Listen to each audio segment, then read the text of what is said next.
Around Dodge City and in the territory on West, there's just one way to handle the killers and the spoilers, and that's with a U.S. Marshal and the smell of Gunsmoke.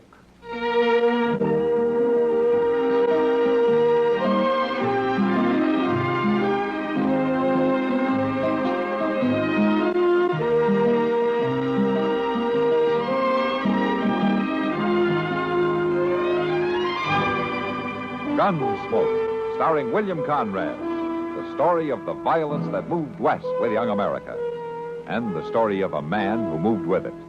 I'm that man, Matt Dillon, United States Marshal. The first man they look for and the last they want to meet. It's a chancy job, and it makes a man watchful and a little lonely.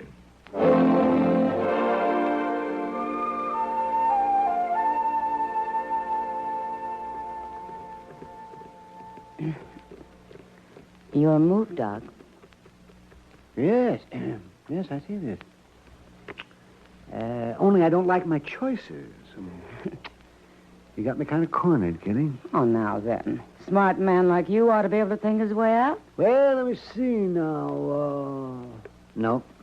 There isn't a thing I can do except this. And pray your eyesight's gone back on you. Not today it hasn't, Doc. Yep. There. You can't peddle any eyeglasses here today. How many games you won now? 5 straight. And remember, we were playing for $1,000 a game. In trade, that was. Some bet. I'd have to die to collect it. And the same thing if I'd have won, Kitty. $5,000 worth of your whiskey'd wipe out every doctor in the West. You don't want to play another game by any chance? Not by any chance. Thank heavens. Why don't you go make a few calls, Doc? I'd love to. The trouble is no one needs me. The town and the county are just busting with good help. Yeah. And look at this saloon. One paying customer at the bar, and he's drinking beer. Well, I'd say that Matt and Chester picked themselves a good time to be out of town. Yeah, they got it pretty soft, all right. Of course, they get shot at now and then. But at least they get out of Dodge once in a while. Yeah, let me see. Where is it? A Pueblo this time, wasn't it? Near there, anyway. Didn't say how long they'd be gone. No. And I'll bet I know why. Oh? Why? There's some of the best fishing in the world not far from Pueblo. Wouldn't surprise me the least bit if they're settled back next to a stream that's just jumping with mountain trout.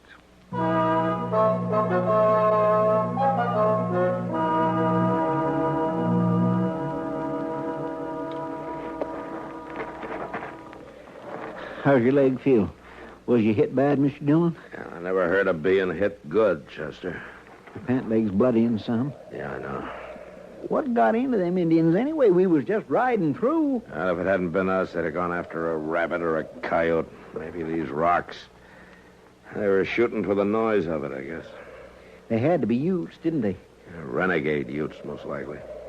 Well, they got tired of us, or they think they killed us, one or the other. Can you bear weight on that leg? I don't know. Well, let's try. Just let me slip my arm behind you here. Yeah. You pull yourself up. All right. Hold on to me, Mr. Dillon. Can you make it? Yeah, I can make it to my horse, I think. There we go. Easy.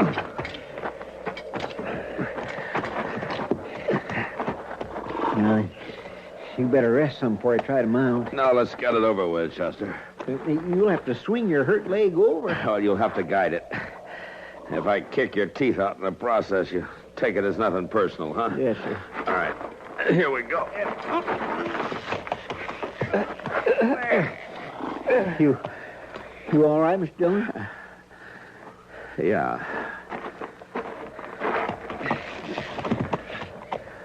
I could strap you in your saddle. No, there's no need. All right, let's go.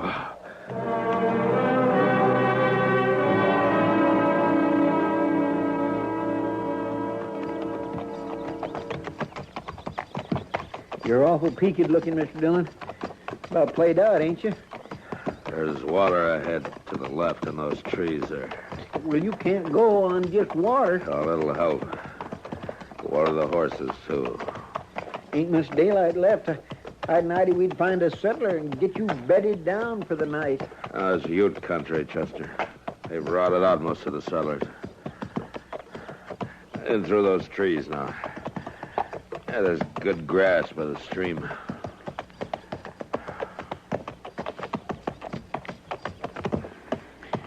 Don't you move yet, Miss Dillon. I'll help you. All right. Now, you stand to steady me. My leg won't bear any weight. Yes, sir.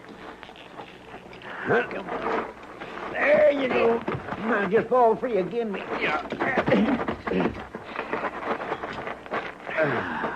All right, now, you just stretch out there. How's that, Mr. Dillon? Oh, it's fine, Chester. It's just fine. I'll get you some water. I declare you look a fright. What? I just need to catch my breath. Just rest a little bit. I sure do wish I could make you comfortable in a bed with some warm food, no? Yeah, I know. You just mind the horses, huh? Yes, sir.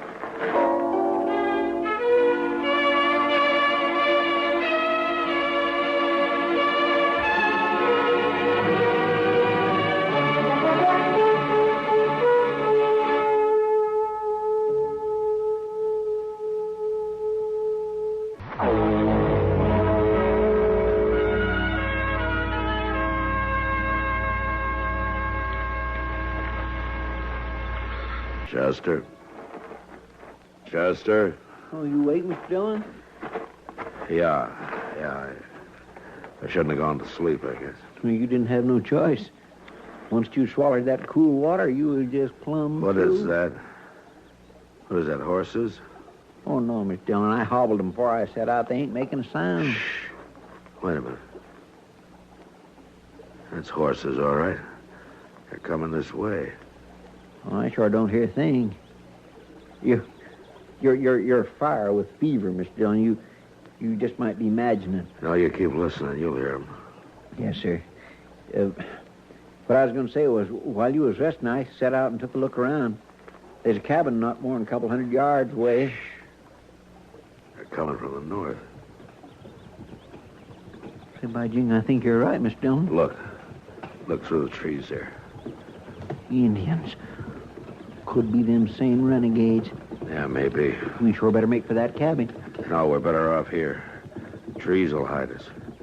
Unless they already know we're here. Just lie flat, Chester. If they start through the trees, fire. You able to handle a gun? I'm ready for them. They're making right for us, sure as sin. Yeah.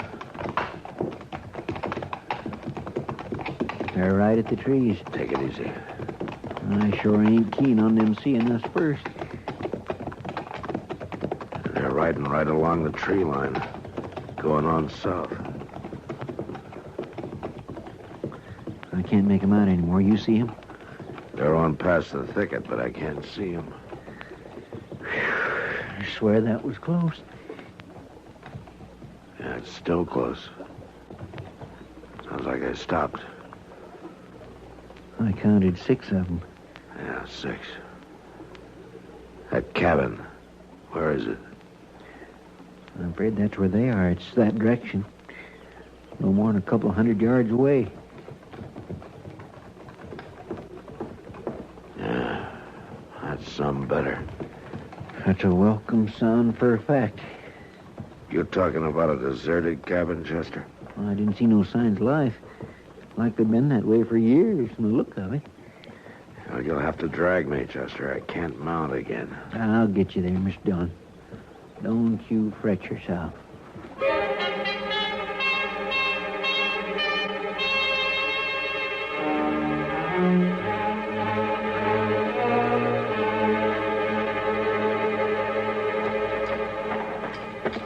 All right, ain't more than about 10 steps. You can make it, Miss Dillon. I don't know, Chester. Come on now, you just lean heavy on me. You'll make out fine. You come no closer. Well, ma'am, you can just put that shotgun away right now. I'll judge about the shooting.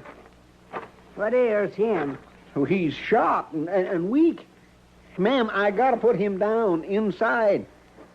I never laid eyes on you before. No, ma'am. We're clean from Dodge City. Mr. Dillon. You all right, Mr. Dillon? Mr. Dillon? He dead? No, ma'am, not yet. Would you just try to help? Set that shotgun aside and help a body? How are you on food? We got precious little, I'll tell you that. Blankets? Shells? You got anything? What I got is a mighty sick friend here, ma'am, and I'm lifting him up right now and taking him in that cabin. How much money have you got? I don't know. A little? Hand it over. Once we're inside. I tell you, boy, I'd soon shoot the both of you's jaw with you. I want your money and your guns. Oh, for...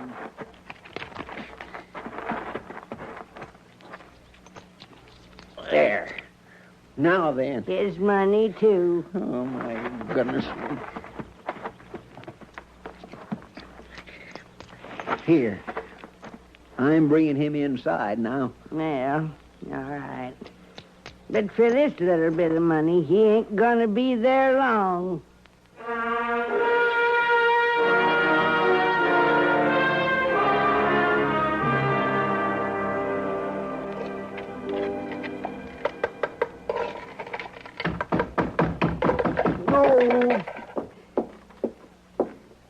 Yeah, you're another weak one, are you? Well, I'm carrying my weight in logs. Put 'em by the stove and quit whimpering. Soft bellies, the lot of you.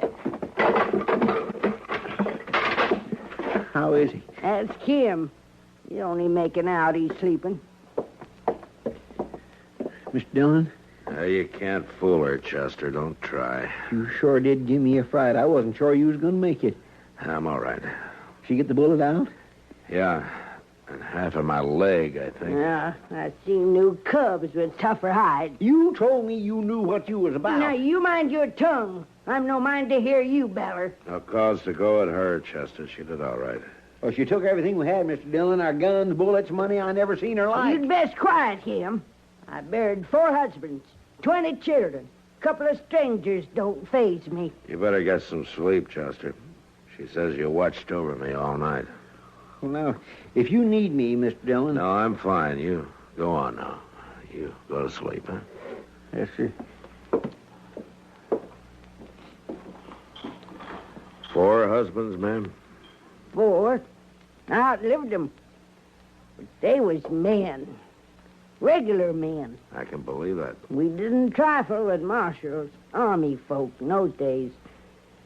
Mr. Sitton and me lived as peaceable as could be with Indian folk. We come here peaceable, me and Mr. Sitton. When was that? In the 30s. Well, things were different then. No different than with Mr. Griffith, Mr. Albright, even later on with Mr. Netherton. There was lessons to learn in the West in them days. Eat the porridge. Oh. Much obliged, ma'am. Nettie. How's that? Nettie, I say. Nettie Sitton. I go by that. I can't abide being called ma'am. Oh. I lean toward Nettie. Nettie? Nettie. You live alone in the middle of Ute country. How do you manage? Well, I come by your guns and such little money you had. Sometimes it's food, sometimes robes. I take what I can get.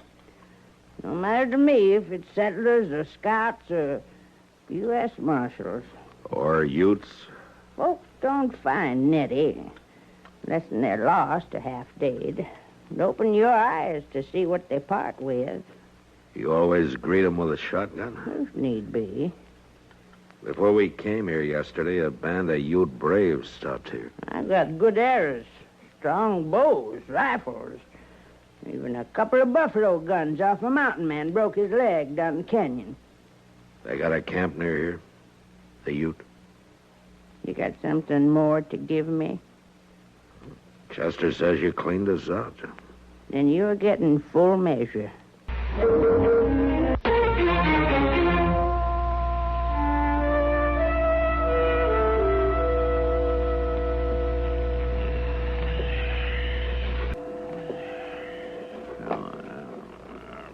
Hey, no, here. What's that? Here now, you can't have my ring. Oh, I ain't had it pretty for a spell, that's a fact. How about that ring myself in St. Louis? Man's not safe sleeping here. It'll fit just fine once I wrap some twine around it. Body's fingers thin with age. I declare, next thing I know, you'll be picking my bones. Mind your tongue.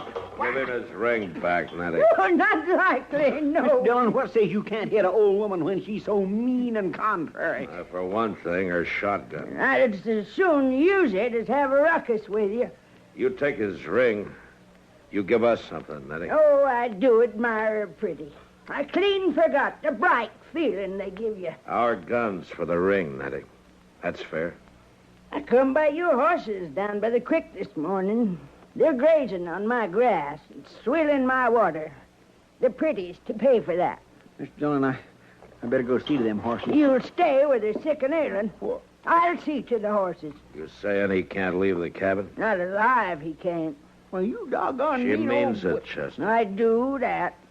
Now, I've got tending to do outside. No need peering around for your guns whilst I'm gone.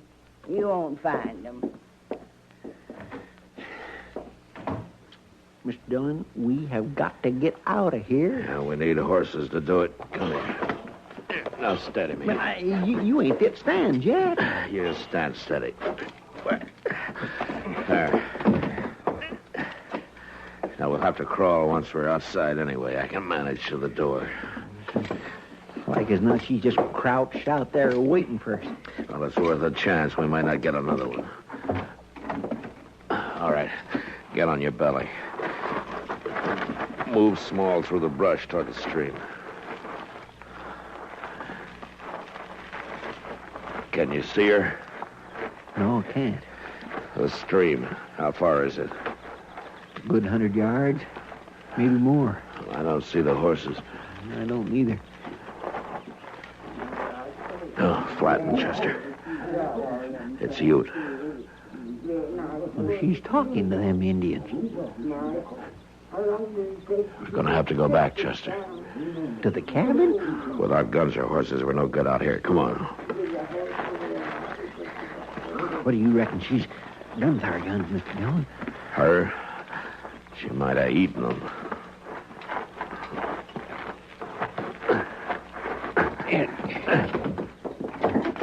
Here, I'll steady you for the walk.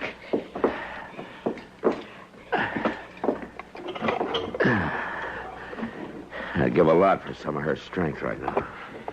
You reckon I could find them guns alone? Don't get yourself killed doing it. That's no good, Chester. We're going to have to wait.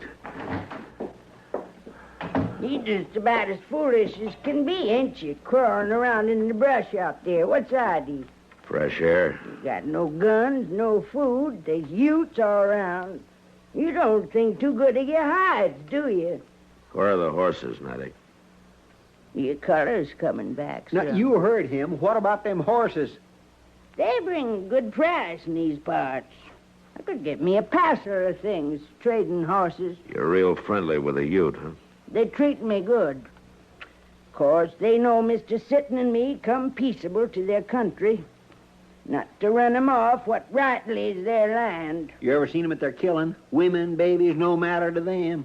Ever ask yourself who started it all? Well, I seen it happen. The whites and their guns moving in. It wasn't pretty work they did. Women and children, too. That's a fact. They let you live here. There's got to be a reason. He come here, like you, full of shot, ailing, white man's doing. Mr. Sitton and me, we took him in, tended him. He was a young chief then, but White Bear never forgot. Not in all these years. White Bear's the oldest chief among the Ute now. He don't forget Nettie Sitton. He's near to a relation I got. You're from another age, Nettie. You and White Bear. Maybe you got someone. A wife? No. No wife. A mother, then? Well, I got her memory. And a pair of earrings she always wore. That's all. Not on you. I'd have come on 'em. They're back in Dodge City. Oh, that's a pity. It's a pity.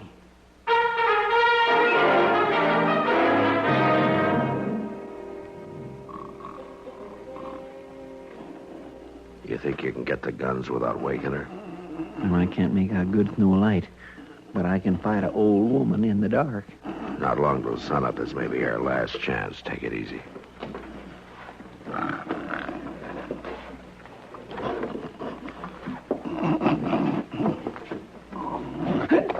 Now, that's just close enough. I don't mind shooting one bit. Stealing up on an old woman. What kind of men are you? You're a doggone witch, that's what you are. Seeing in the dark here, and you ain't no kind of woman at all. Well, maybe not now, boy, but I was once more woman than you could imagine. All right, shut up, both of you. Somebody's coming. They come earlier than I said. It's them same Indians, Mr. Dillon. Yeah. You stand still, the pair of you. Mr. Dillon, I swear I had my rifle. I'd blow us up before I'd let them take us. Maybe I'd help you, Chester. She's out there right now trading for us. You know that. Now, get ready. Somebody's coming. Oh, now, that cut of beef will last me a good long time. It was a gift from my friend, White Bear. For us? Oh, now then. You worth a sight more than that. Mr. Dillon, they're riding off. Wait. You're sparing us, Nettie. Why? Sparing you? You didn't tell them about us. You didn't ask. How come you're acting human so sudden like after near scaring us to death? I ain't gonna miss this boy. That's the truth of it. He's one ballin' big mouth. We'll be glad to get out of your way and trade for guns, our horses, and a cut of your new beef. I've been thinking about them earbobs And I've been thinking about our guns. under my bed. There's 2 horses saddled at the spring. Now, them earbobs... They're in a strong box in Dodge City.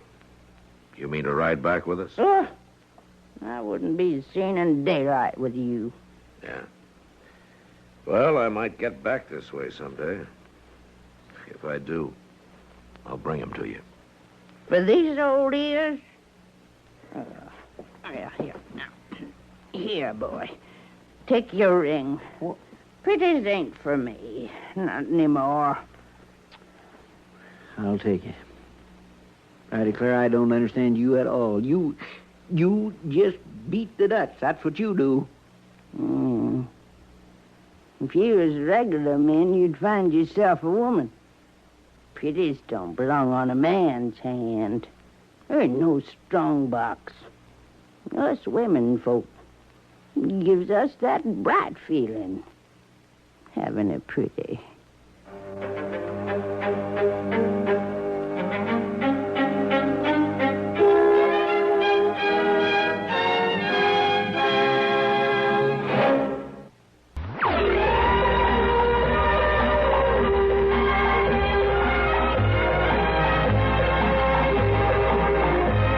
Gunsmoke. Produced and directed in Hollywood by Norman Macdonald, stars William Conrad as Matt Dillon, U.S. Marshal. The story was specially written for Gunsmoke by Kathleen Height, with editorial supervision by John Meston. Featured in the cast was Virginia Gregg. Parley Bear is Chester, Howard McNear is Doc, and Georgia Ellis is Kitty. And now, here's a special word from our star. This is William Conrad. I've taken off the Marshal's badge to remind you that the Crusade for Freedom is counting on our continued support to keep Radio Free Europe on the air. I might just mention, over 90% of the refugees escaping Iron Curtain countries report that they were Radio Free Europe listeners. That means we're getting the truth through the jamming and past the propaganda barrage. Let's keep the truth alive. Keep faith with more than 76 million people who can rely on us for it. Send what you can now to the Crusade for Freedom, care of your post office. This is George Walsh inviting you to join us again next week when CBS Radio presents another story on Gunsmoke.